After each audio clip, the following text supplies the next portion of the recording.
Have you ever noticed those awkward glances from family, or how your grandkids suddenly have other plans when you enter the room? Sometimes we develop habits that silently push people away, and often we're completely unaware of them. I'm going to reveal 6 aging habits that can erode your relationships and social standing, along with simple fixes to turn things around before the damage is permanent. These are habits rooted in biological changes we all face, but they can be reversed with practical steps that could transform your connections with loved ones in just weeks. First, repetitive storytelling and outdated references. Imagine you're telling a story you think is captivating, but your listeners are nodding mechanically, eyes glazed over. That's not engagement, it's a polite facade. They're likely thinking, this is the 6th time I've heard about that fishing trip from 1982.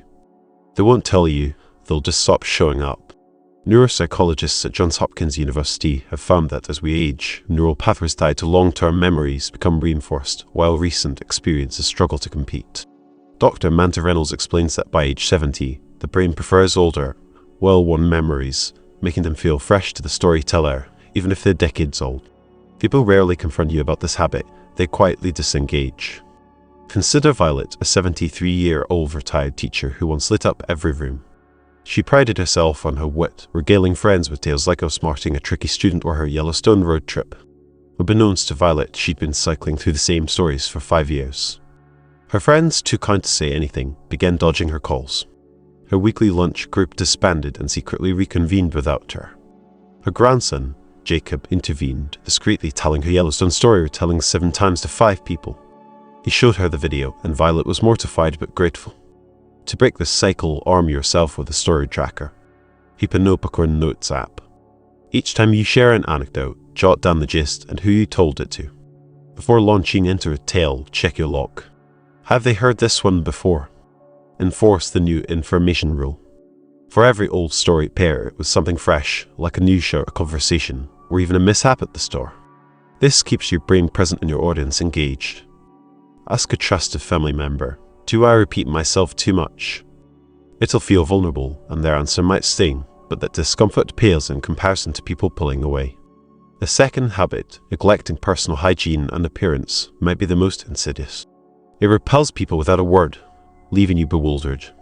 Maybe it's body odor you can't detect, a food stain you didn't spot, or uncombed hair. This isn't about vanity, it's about dignity. Age-related sensory decline makes it nearly impossible to catch these slip-ups. The American Geriatric Society says our senses dull over time, with drops after age 60. Dr. Lawrence Jen says that by 65, most people have lost about 50% of their olfactory receptors and vision declines, making it harder to spot details. Add in short-term memory lapses, and routines like showering can slip through the cracks. Consider Howard, a 78-year-old widower who couldn't figure out why his grandchildren had stopped rushing in for hugs. His daughter-in-law, Amanda, noticed the stale odor, stains, and unkempt hair. She showed him a candid photo. Howard was stunned. He hadn't seen the mustard streak or the rumpled jacket he'd worn daily. Without his wife's guidance, he'd lost the ability to monitor himself. Reclaim your dignity with deliberate steps. Set a daily alarm labeled Dignity Check. When it rings, take 3 minutes to stand in front of a mirror, scan for stains, wrinkles, and give your hair a once-over. Schedule a doctor's appointment to discuss sensory decline. Ask, do I need to bathe more often? Are my current products strong enough?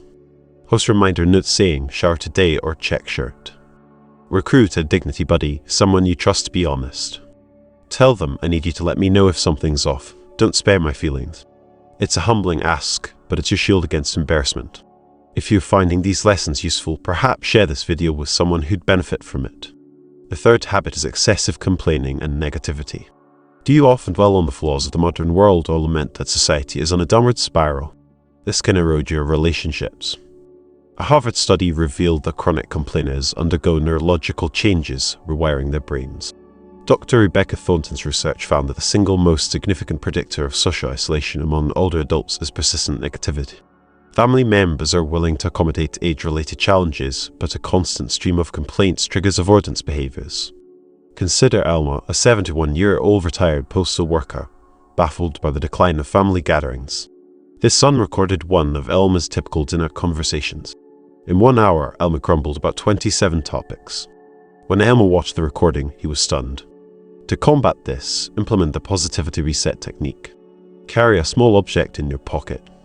Each time you complain, move the object to your other pocket. At the end of the day, tally how many times it switched. Adopt the 3-to-1 rule.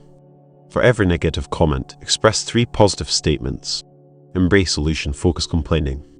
If a problem must be raised, pair it with a constructive suggestion. Ask, would you like me to elaborate on this, or should we shift to something more uplifting? Reflect on how many relationships you might preserve by starting these practices today. The 4th habit is inappropriate boundaries and oversharing. This can leave others feeling uneasy or embarrassed.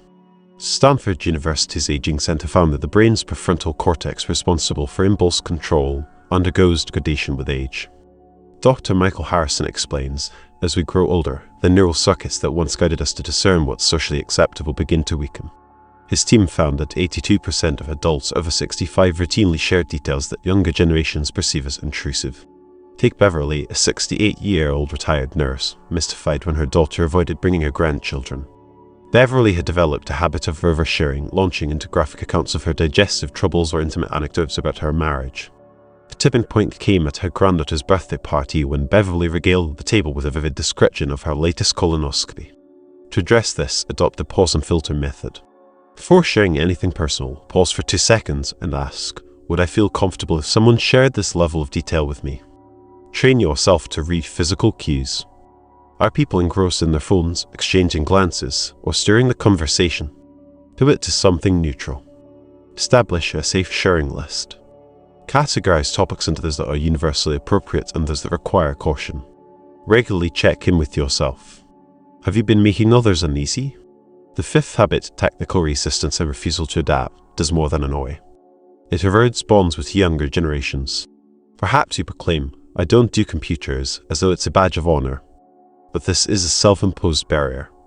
MIT's H-Lab demonstrates a clear link between technological adaptability and the strength of cross-generational relationships.